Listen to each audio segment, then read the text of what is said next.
What's going on? What's going on? This is Black Phoenix, Ty Tiberius, one and only, just hollering at you. What we're gonna talk about today? Range day, right? I went out to the range today, like I told you I would. Um, what we had to do? We were 2, 4, 6, 7. So we took out about 7, 8 guns a day out to the range. And then I did the staccato. Rented the staccato today. That's that $3,000 handgun that everybody hoorahing about all over the planet, I guess. I know in the United States everybody love it. Everybody want it. It's a 1911 platform, and it's in a 9mm round caliber, right? So heavier gun, less recoil with the 9mm and the 1911 platform. It's been around for over 100 years, and it's still in the top 1, 2, 3 around the world, right? And it's the most copied after, probably one of the most copied after platforms out there in handguns, right? You got your Brownie High Power, yeah, 1911. You have your CZ75, copied. Everybody copied. And that means that it's a good platform from 1908, 1909, whenever they did it. I know it came out in 1911. It's been in wars. Some of the countries are feared by the 1911, because when they say the AR-15 went down in the Vietnam War, of course, now the AR-15 went down in close quarters. They pulled out their 1911s, and they kept working. They kept putting everybody down. So even when that 1911 goes down or that AK goes down, and they have to rely on that 1911 45 ACP, right? 230 grain bullet, right? It's putting them down. It's putting them down. It's making big holes in, big holes out, right? And it's our favorite gun for a lot of special team operators, a lot of SWAT team members, a lot of negotiators. You know, we was training in negotiation because we was always the first one there, so we had to be training the art of negotiation. So, as always, negotiators primary. They want that big round coming out.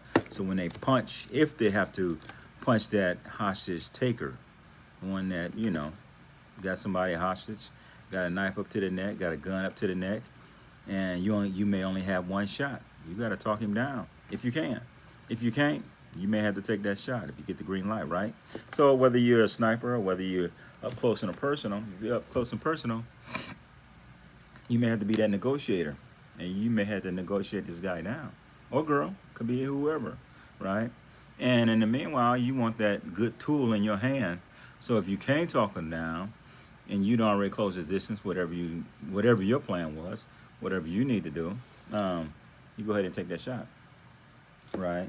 So a negotiator, whether it's FBI or rescue team, SWAT, Navy SEALs, they want that big hole going in and a bigger hole coming out, so it shuts down that nervous system, right? So nothing else moves, right? So it is a serious thing. But yes, and there was a difference between that 1911 and some of the other guns, the 9mm. That's they came out with this new gun in 2011. Once again, 1911 platform, right? So that was one of the first ones I tested. I only rented one today. I didn't do the Hellcat like we did last time, right? So what we'll do is we'll start off with some of our other guns, and then we'll get to the one that's a 1911 platform in 9mm, right? We'll get to that one. Probably say that one for last, right? I'm sure that's what you guys want to see, right? I got 2 cameras, so I may look over here, and I may be looking over there. So we got 2 cameras going on right now. Okay, for one, we did this last time. This is the Bersa 380. Versa 380. Very good gun. Very, very good gun. I think I seen one today was $375. Shoots real well. Shoots real well. I would recommend this for a lot of first-time shooters or just getting in and shooting. Get you a 22 to practice with, and after you finish practicing with the 22, go on and get you a 380. Get you a Bersa. If you want to go high-end, then get you the James Bond gun, the Walters PPK, right? This is just a knockoff of the Walters PPK, right? But it shoots very well. It conceals well, and is very accurate. Very accurate. Low recoil. The 380 is not a real potent bullet like your 45 ACP or your 10 millimeter, but in the right hands with the right practice, right training, and good accuracy, I think it does well. I wouldn't be worried if I had this on my hip and somebody crazy was coming after me or not too wrapped too tight, and I had to make that shot. I don't have a problem taking this. I use this all day, every day, right? So I'm cool with it. I wasn't until I shot it, but I see how good it shoots and how good it feels, and the ergonomics is great. The feel is great. The trigger is cool. Trigger's not bad. For a $375 gun, it's a well put together firearm. And I have nothing to do with Bersa or whoever, but it is it's a knockoff of a James Bond gun, right? It probably just doesn't have the high quality parts of the James Bond gun, the Walters PPK, but this is 2026. They brought this out in the 1960s, so I'm quite sure it's up to date as far as the 1960s Walters PPK. I'm sure it's surpassed that one. So if it's good enough for James Bond and the British Secret Service, I think it's good enough for me. What you think? I think it's good enough for you. I think you might enjoy it. I think you might like this $375 gun that will keep you safe. May save your life. May save your loved one's life. You never know. So if nothing else, go check it out. I would rent one if you can. If they allow you to rent it wherever you at, or whatever gun stores in your area or gun ranges in your area, ask them if you can rent a Bersa 380. Try it out. See how you like it. You might like it. You might not. If you like it, you're going to get $375. That's $400, right? Catch it on sale, you might catch it for $300. You never know. Get you a rental. Tell me, hey, how much do you have one that you're willing to sell that you have at the rental display? Oh yeah, we was getting ready to get rid of it, but we're gonna sell it for like $250. Boom, there you go. Some of my best guns come from the rental section, right? And if you have any doubts about it or any concerns, I would say, any concerns about it, go ahead and tell them, hey, you know what? I'm gonna buy this. I know it's been out there. I know people been shooting it. It's been used. How about you guys buy it for $250, and you put the new internal parts in for me, right? Or can I talk to your gunsmith? Your gunsmith can put the new internals in there for me. Your springs, whatever you want to put in there, that's new. Your safety, your trigger, put everything in there new. So all you got is the basic frame and everything. Everything else in there is new. I don't think you have to worry about the barrel, but you know, your springs and things like that. Go on and tell me you want to, hey, can we change that out? Change my trigger out, change my springs out, change my safety out, change my hammer out. The little parts. Like they say, pay attention to the little details, right? So that's what I would do. It was me. What else we got here? Let me see where we want to go. Okay, we'll go with the 10. XD 10 millimeter. Always shoots well. Just a good tool. It's a good tool. It's hard to beat. It's hard to beat. One of my favorites. Long slide. Very effective. Close quarters, mid-range, battle gun, long range for a pistol, out to 100, 150, 200, 250 yards. We shoot that one with ease. We shoot the 1911s out of 200 yards also. But with the 10 millimeter, it's just a great gun. Like they said, we talked to one of my partners earlier today. Like Jeff Cooper says, the gun guru. Um, all you need is a 308 bolt gun, scout rifle, detachable mags in 308, and a 10 millimeter. That's all you need if the stuff really hits the fan and it's going down. And you may say, you know what? Let me go ahead and think about what I want to carry on my hip, just in case it gets kind of crazy, right? Nothing wrong with a nine. Nine's going to be everywhere. Uh, Ammo's going to be everywhere, right? So nothing's wrong with a nine. Get you some 15 or 20 round mags. You're in the fight for a long time. 45 ACP, you putting them down, right? So it depends on what end of the debate you're on, right? That 45 ACP, 45 ACP debate, and your 9 millimeter. Get both. Carry both. Carry both. In a gun battle, if you're out there and you're against a lot of people, you may want the 9 millimeter. Get you 15 round mags, 20 round mags. If you can only get 10, if you're in California, it really don't matter. If you're gonna be legal, right?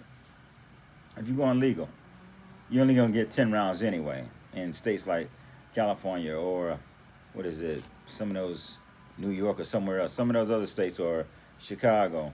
I don't know.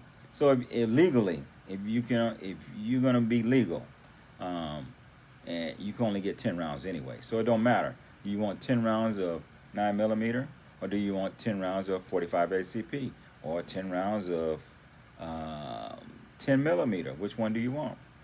It's your life, you know. So you pick which one. You know, if it's me, that's all I can have. I'm going with 10 all day. I mean 10 or 45 all day. Gun battle, 10 millimeter is cool.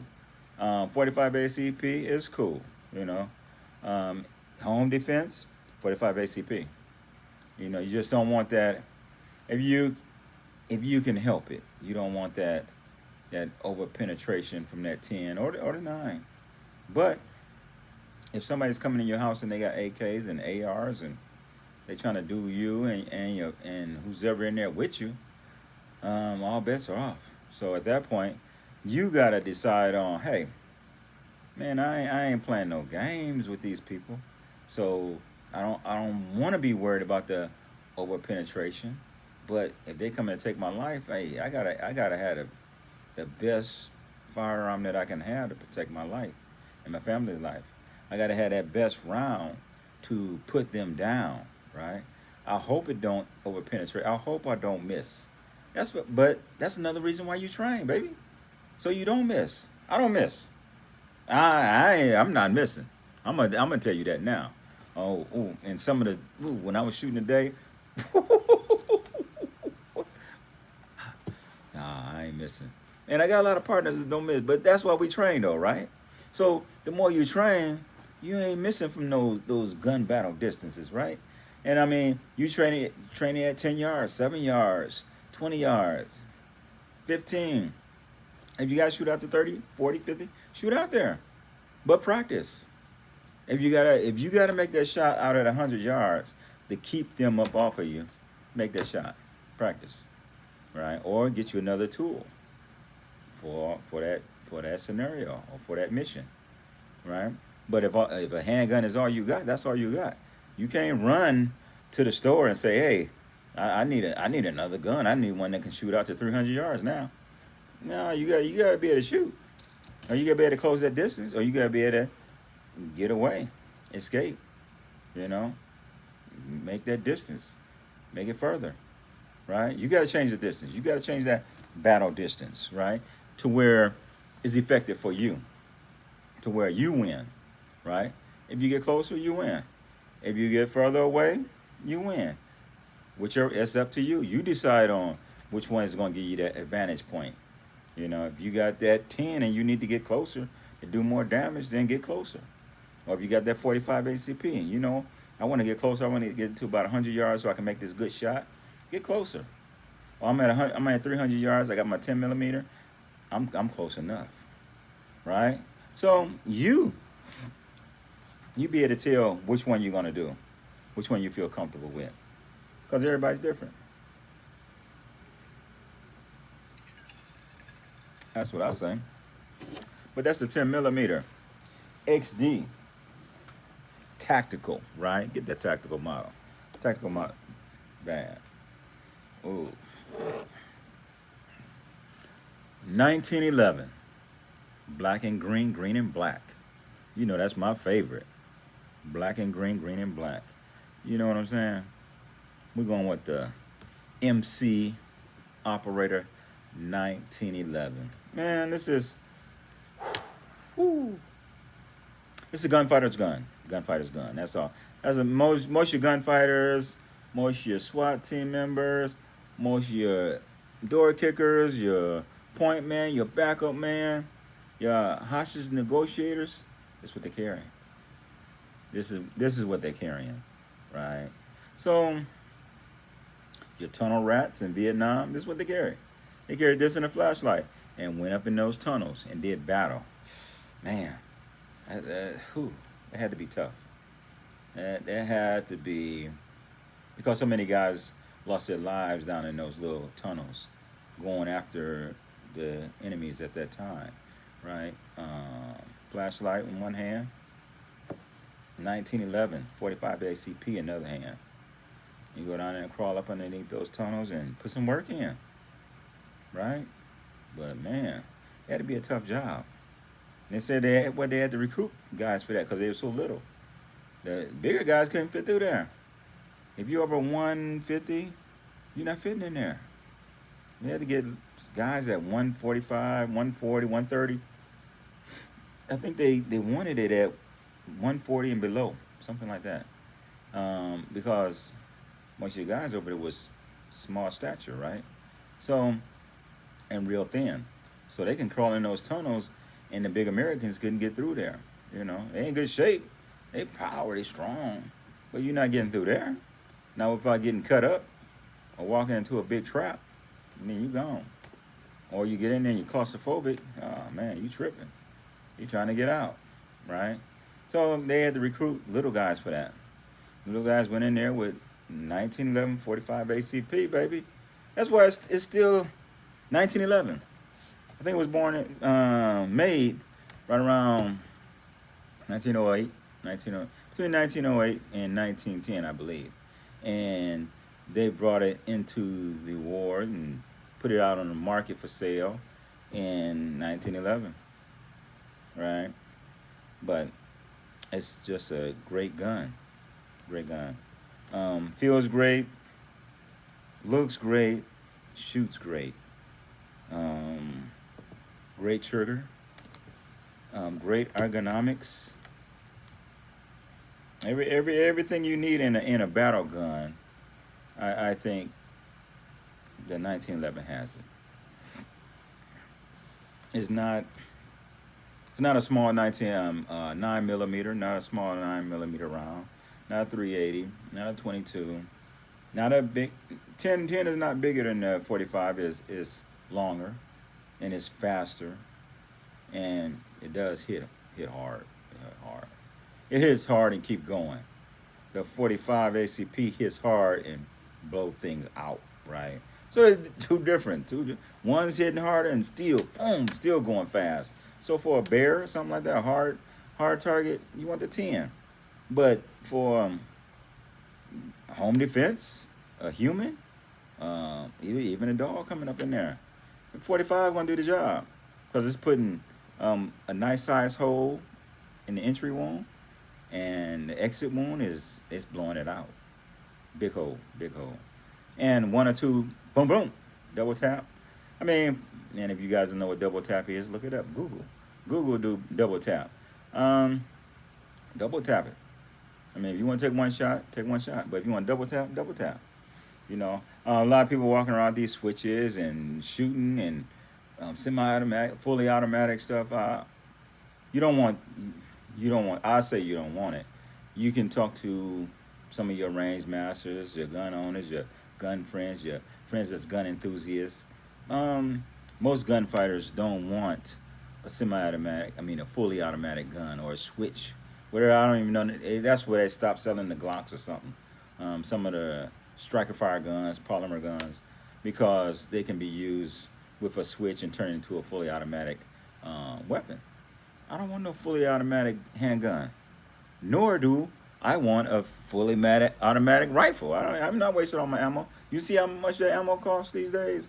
Huh? Man, I ain't wasting none of my ammo on that, right? So I would say stay with what you got, right? Don't add nothing to it. Don't make it fully automatic. One, it's gonna be hard to control. Two, it's gonna be a waste of ammo. Who wants to do that?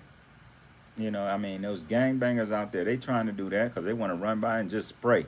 They not caring who they hit. They don't give a darn who they hit out there on those streets, right? Or if they go into a house, they want to light up there, and that's what I think.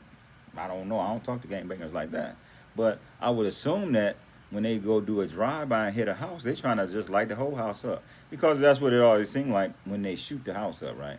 They're not great shooters. They're not hitting who they need to hit, so they just lighting everybody up. Look at the old white gangsters. What's the names? What's some of the old gangsters' names that used to do it before? You know, they call it gangbangers now. I can't even think of none of those guys' names. But you know the ones that was hauling liquor and doing all the killing and doing all the drive-bys before gangbangers started doing their drive-bys. Now it's a problem. It wasn't a problem when they was doing it, but it's a problem. But you know what I'm saying, right? It shouldn't be a. It should have been a problem back then, right? But you can't say it wasn't a problem. Dillinger, there you go. That's one of them. They going around, they lighting everybody up. They couldn't shoot. They could not shoot. They had Thompsons, a semi-automatic carbine, a short rifle, magazine at the bottom, or a drum, and they lighting it up. They ain't hit nothing. They just go by and at a store and light the store up, light it up. So, you know, they should have did something about that way back then. You know, instead of now in the 80s and the 70s and the 90s, the gangbangers doing it, you know? And they doing the same thing they was doing. You know, I mean, you guys should have, you know, saw the problem back then and did something about the problem, right? That's what I feel, you know. That's how I feel about it, right? So, but yeah, they don't care who they shoot. But you as a homeowner, you as a gun enthusiast, a gun collector, or just somebody that want to defend their family, you know, get you a good gun, a good round that you can handle. That's in your budget. Everything is in your budget. I mean, like I said, if your budget is $500, you can do something good. If it's $600, you can get a good gun from that and good magazines and stuff like that. So go on and get that. I wouldn't say go get a $150 High Point to protect yourself. Even though High Point does make one good gun, it's a carbine.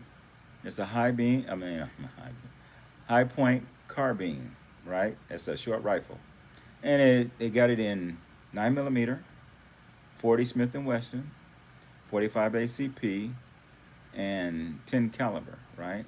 So very good gun, very good gun. I mean, if you're living in the suburbs or you're out in the country or you have to grab that gun because they got AKs and they come in to get you, good gun, great gun, very accurate, very durable, very reliable, right? And it is a High Point carbine. You can lay your life on that one. I dig it. It works. Never jammed on me. Everything I got mines, and a lot of my partners got them, right? So everybody is believing in that High Point carbine in 9mm, 40, 45 ACP, and 10mm. I'm not sure if it comes in any other calibers now, but a couple years ago, that's what it was coming in. That's what it's making, right? So get you one of those High Points. That's a good one. Don't let nobody tell you, man, don't get that high point. It's not the same as the handgun. Not the same. Not like they say. Kendrick Lamar say, not like us. It's not like us. That's what High Point is saying when they made that carbine, right? The rest of them are not like us. It's not like this one. So forget about the other High Points. Concentrate on this one. Good gun. Check it out. If you don't believe me, right? Okay, we're gonna check this next one out. We're going to the Canik Rival. Canik Rival is nice. This is the Canik Rival. Shot it today. Ooh-wee. Man, did it shoot. Sweet. Real sweet. Like I said, I got two cameras. Got one here, and I got one over here. I'm going to let both of y'all see it, right? So decide on which one we're going to use for, a lot of the video, the footage. Shot this one today. Shoots well. Really. Because I shot this one after I shot the Staccato. I'm shooting the Staccato, and I'm talking all kind of stuff, right? I'm like, oh man, this is this and this is that. Got the red dot. It's like a cheat code. Woo woo woo. I'm talking all that stuff, and I'm putting. I'm just looking at the red dot. Blah blah blah. I'm just lighting it up, right? So wherever I put the red dot, because I don't use red dots. This is my second day using red dots, and put like 100 rounds through it or something like that today. So put 100 rounds through it today and said, let me stay with this one and try it out. So I started trying it out and working on just using that red dot. Worked pretty good.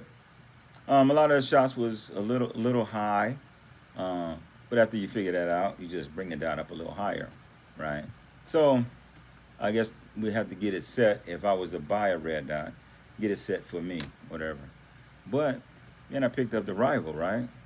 After talking all that stuff, I'm talking all kind of smack, right? Y'all see it on the video when I put it up.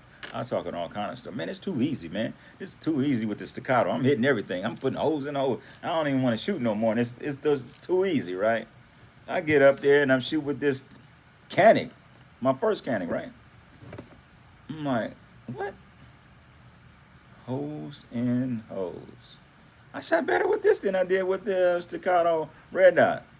Believe it. Now, I will say this. Let me see. You know what? Let me finish this up. First. But I do want to go back to what's on my mind. I have nothing to write on right now. On my mind about the red dot and how it's used and why. For some people, it's a great gun. Great setup. Red dot is a great setup for their gun. For others that prefer iron sights for different reasons, it may not be the best one for you. But we're going to talk about that after I finish. I got 3 more guns to go to. We just did the Rival. Rival's a great gun. Get one. If you can. If you can't, then you can't. Okay? The second Rival. Hold up. Clear it up real quick. Woo. This is the Mete Tactical High Point. I said High Point? Come on, man. I'm still thinking about the carbine. No, this is Canik Tactical. Long barrel. Sweet. See the porting in there, porting over here, porting on both sides. It's already set up for a red dot. Long sight radiance. Very good gun. Good trigger. Very take up.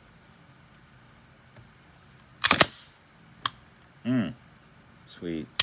Whew. Just did the same thing the Rival did. It was too easy. I call it a cheat code. I call a Canik a cheat code, man. Canik just $500? Come on, really? $500? Okay. Anyway, we're getting to my 1911 right here, baby. The TRP. Man, holes in holes. It tore that target up. It just lit it up. This and my Glock 34 don't play, right? They good. They good. I go to battle with anybody with the TRP and the Glock 34. All right, TRP 1911, great gun. Don't miss. You can rely on it. You can rely on it. You see that big barrel? You can rely on that, right? Great gun, great gun. I can't say enough good things about it. Just a great gun. If you can, and I won't say if you can afford one. I would say if you want to invest $1,500-$1,600 into a 1911. A lot of people gonna buy it. A lot of people may not want to buy it, right? You can get some $800 Kimber custom. It's gonna do wonders for you. Throw you a night sight on there on a $800 Kimber custom. Fix it up the way you want it. It's a 1911. It's gonna shoot. It's gonna shoot well. So you can always go that route. You can build it up. You don't have to get a $1,600 TRP. But I mean, I'm just letting you know how I get down, right? And I'm letting you know how that TRP gets down, right? So there you go there. Here you go. It's been my favorite ever since I shot it. Well, same thing with the TRP. So I've been carrying it ever since I shot it. You can see it's showing wear, you know, but it does the job. Plain Jane, nothing special, nothing special about a Glock, other than this long barrel Glock, long sight radiance, has a real good feel. Feels like you're 19. It doesn't feel like a Glock. So I have Glocks. It does not feel like a Glock. Glocks feel blocky, kind of bulky, kind of wide. This feels more like a AR-15, like that TRP right there. Has a better feel. And it works. It flat out shoots. Flat out shoots. It outshoot that staccato with the red dot. Scout, okay. It outshoot that staccato with the red dot. So these are by far, and you can tell that these are two of my favorites. The Glock 34, the 1911 TRP. Those are two of my favorites, right? And up against that staccato, the $3,000, $4,000 gun, right?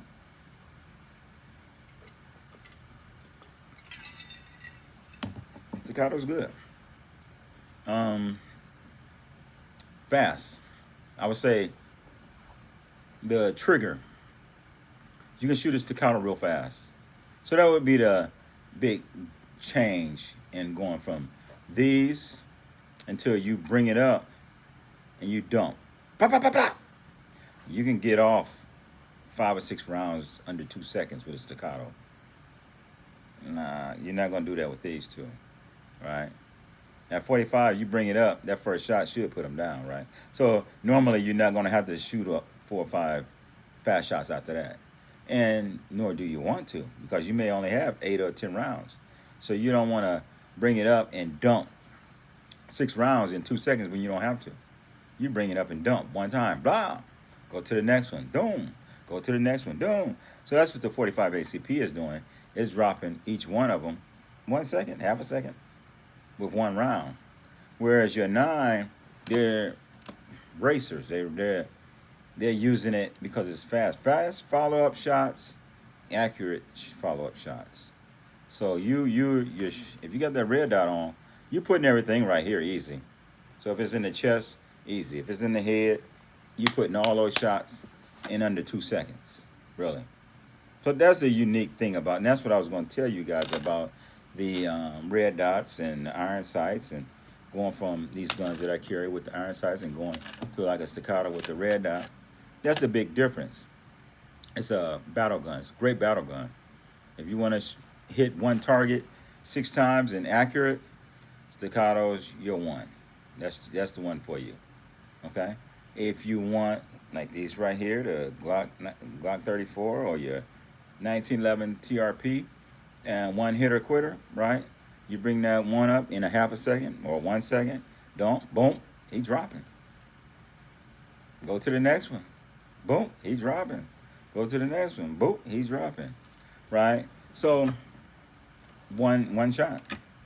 You know, if you need 2, then shoot 2. If you need 2 to the chest, 1 to the head, They might have a vest on, two to the chest, one to the head, right? So you pick how you want to use that get down.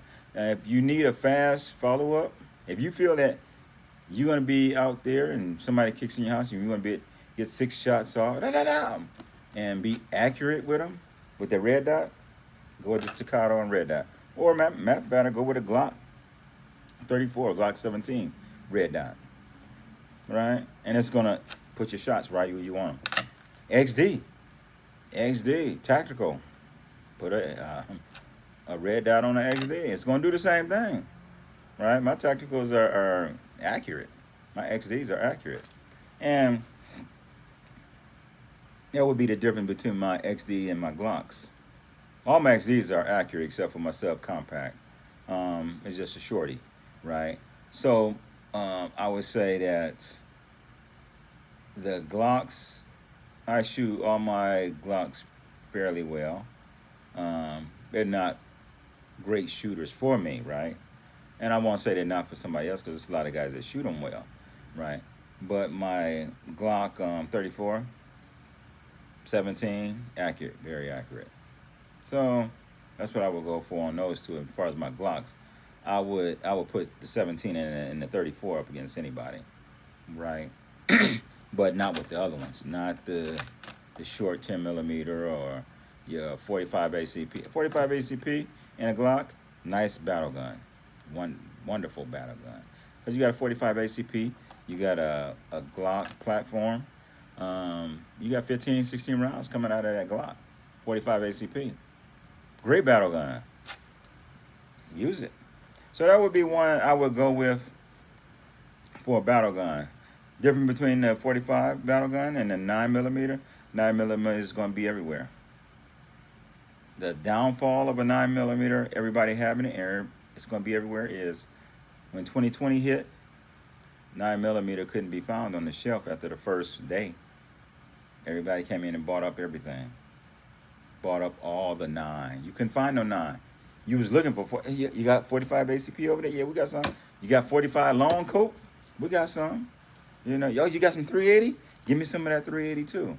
So you couldn't get 9. So that's the downfall of it. But the upside is, hey, it's everywhere right now. And if you go to your neighbor's house down the street, more than likely, if they're a gun person, they're going to have a 9. You go around the corner, they're going to have a 9. You go up the street and around the corner, they're going to have a 9. So everybody's going to have a 9. Are they going to give it up? Are they going to get some ammo up in an emergency or something like that? No, they're not. No. Nobody's going to, you're not going to be able to go to nobody's house and say, hey, Jeff, bro, can I get some of those 9s, man? I ran out. Oh, no, we ain't got no 9s. They ain't giving up the 9 millimeter. They ain't giving up none of their ammo in a time of crisis, unless you guys are really, really family. And they're coming over to your house to look for protection, and you're going to help protect them, or you're going over to their house for protection. If you guys are like that, you're like that. It may work, it may not. But I don't know anybody that's, you're going to go over to the house and they're going to say, well, here, you can have some of my ammo. What if you run out? What if you need that 500 rounds that you just gave somebody? I don't know a lot of people that's just going to give it up like that. But the red dot, iron sights, like I said, you pick your choice. You pick which one you want. I think that if you're home defense and you want to place them right in the center mass, get your red dot. One, it's probably going to be night when it happens. If it doesn't, you still got that red dot, right? And if you learn off that red dot, that's all you're going to be used to learning. Learn your iron sights too, though, just in case that red dot goes down and you got to rely on those iron sights. So you want to learn off that iron sight first and then adapt to the red dot, or both. It's up to you. Buy 2 guns, one with a red dot and use your other one for the iron sights. That way you get the best of both worlds. Red dot, bring it up and dump. So in a situation, and it doesn't have a laser going towards the bad guy, the suspect, whereas the old ones had the lasers coming out of the gun, suspect shoots right at the gun. That's what I'm gonna do. If I'm in there and somebody got a laser, I'm gonna shoot right at the laser. It makes sense to me, right? So Just a normal person is going to do that. You know, that's just survival, street survival. Oh, you got a red light? Boop. Let me shoot at that. It got to be a gun right there. You got a red dot on it or a laser.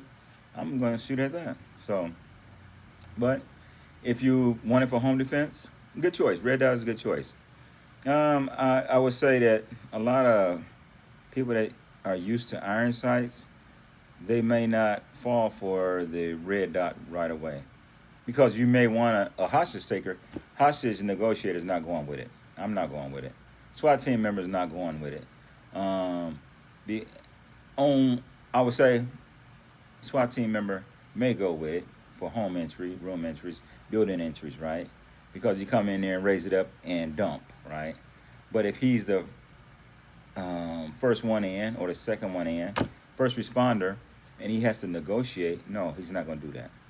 He does, or if he does, he's going to have that 45 ACP on his chest.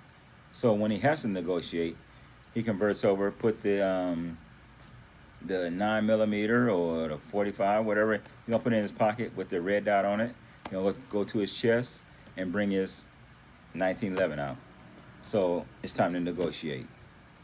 I said put it down, put her down, put it down. Do what you do. Do your negotiation and get closer to your target so you can make that shot, right? So that's what I would say. So if they're going to use that red dot, that's the one that's going to be on their hip or their primary when they're doing room entries, and their primary when they're doing negotiations would be the one without a red dot, right? Because unless you can dial that red dot in to where it's making a ½ inch shot, I wouldn't trust it. I trust it for the head. I trust it for the center mass. I trust it for the arm. But I can't trust it for something that's that small and you need to be that accurate, right? You can't do that. You don't have. It's not a game. So if you're off by a quarter of an inch or ½ an inch, then that hostage may get killed. So you don't have time for that. You don't have time to play like that. It's not. It's fun. It's not a fun game. It's not a fun game. So that's why when you prepare to make that shot, that's why you train and train and train some more, right? You pull that gun out your pocket, come up there and make that shot. There ain't no practice. You don't get no practice. You get that call, you got to make that shot. Ain't no practice. Ain't no reruns. Ain't no replays. Ain't no Monday night quarterback, nothing. So when you make that shot, make the shot. That's why you train to make that shot. I train all the time to make that shot. The other shots are easy. I take the red dot and hit the chest. You don't need a red dot. Hitting center mass in the chest, you can make shots like that all day. But when it comes to making that small shot in that small area to shut everything down, you have to be, everything has to be as one, right? Everything has to be as one, and you can't miss. You can't miss by ½ an inch. If you do, they're gonna die, but they may not die right away. They may fall, and while they're falling, boom, pull the trigger. Pull the trigger. Now, if it's a 308, we talking about a rifle, that's a different story. But we talking about room inches with a pistol, right? So 9mm, make sure it's a good shot, blow it out. 10, make sure it's a good shot, but you gotta be worried about your background, right? So that's why they usually choose the 45 ACP and iron sights, right?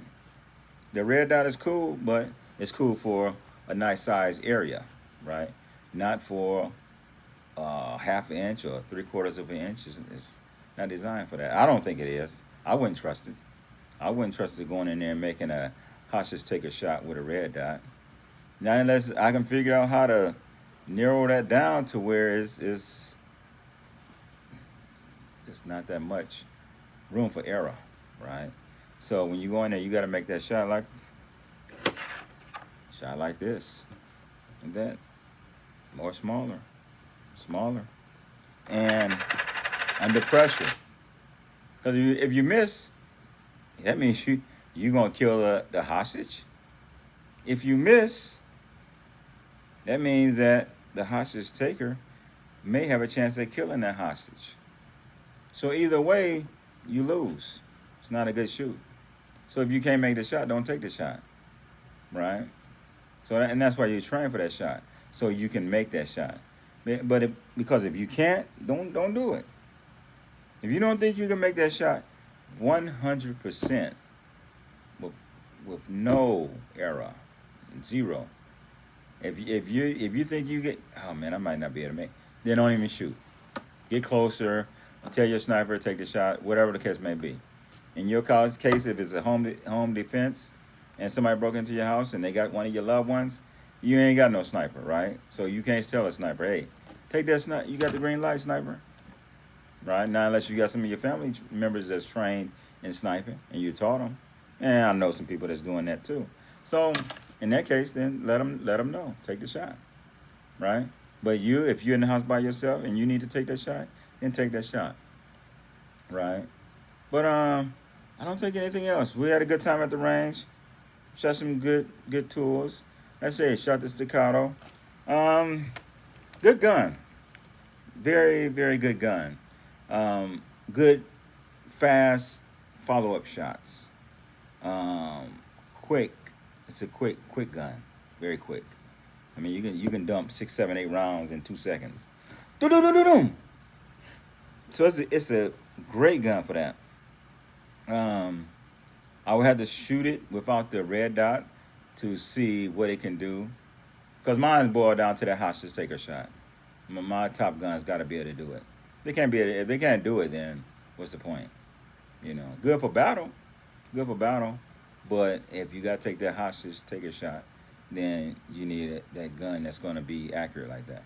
And if we can dial that red dot into doing that, then, hey, it is what it is. I'm sold on it. But can that do that from 7 yards, 10 yards, 20, 30, 40? Is it accurate, or do we got to re-zero it after 10 yards? Re-zero it at 20 or 15. Re-zero at 50. So if I get one, red dot or whatever, I check on that, the zero of it, and do we have to change it? And if it is, then that's a downfall of the gun, the system. Because now, when you need to take another shot out at 20, it's a difference. You gotta know your drop. You gotta know everything on that red dot now, right? So iron sights work. Iron sight works.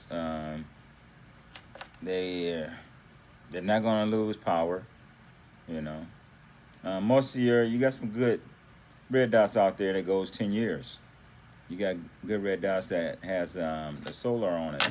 So they're not gonna, I think it's only 1 or 2 that recharges the battery that's inside. So you never need a new battery. You never need a new red dot. So check them out. Hollandson, something like that. Hollandson. Get that one, or the Vortex. Vortex has a good one. Who else? Trijicon. Trijicon has a good one. There's a couple good red dots out there for your handguns. Small, and you'll like them. So check those out. If you guys want to talk about anything else, let me know. That was the gun review for today. Staccato's a great gun. Great battle gun. Quick trigger, fast trigger. Great follow-up shots. Putting everything right inside that small circle. Putting everything in there. Easy. Like I said, when I show you the video, I'm laughing. I'm like, man, this is too easy. It's a cheat. Staccato cheating is too easy. It's a cheat, or what I call it, a cheat code. I call it cheat code. Because, with the Staccato and that red dot, it's just too easy. You just pull it up. Bap! That's how easy it is, really. And you putting those 10, just like I did that. Bap, bap, bap, bap, bap. You putting 10, 20 rounds in an area, I would say, like this, with no problems. No problems at all. Too easy. So, if you just want one gun and the ammo, 9mm or Staccato ammo, whatever you're going to get that one gun. Get this Staccato and 1,000 rounds of ammunition. 10, 20 magazines. You're done. Throw a red dot on there. You're done. You don't need nothing else. I got one gun. Well, what kind of gun do you have? I got a Staccato with a red dot. Man, lovely. Ain't no joke. Ain't no joke, because they know what you can do with it, right? And you know what you can do with it. That's why you say you only need one gun, until it becomes addictive, and then you end up with 20 guns or two staccatos and all kind of other stuff. So don't just think you're gonna just buy one. I'm just saying, most people don't. So do what you gotta do. Um, Click and like and subscribe, and holler back when you holler back. If you want to talk about the staccato, we can talk. Want to talk about the Glock 34? We can talk. The Springfield TRP, we can talk. Whatever guns you want to talk about, we can talk about. I don't know all of them, and I don't know everything. So if it's something new out there, put me up on game, right? But I try to keep myself abreast with a lot of the good guns, good techniques, good training, things that's coming up. But if I miss one, then holler at me. Let me know. Hey, this Ty Berry, the one and only Black Phoenix, just hollering at you. Like and subscribe and hit that button and holler back when you can holler back. You two down there, we got two cameras going on, right? So holler back when you can holler back. Peace. I'm out. Later.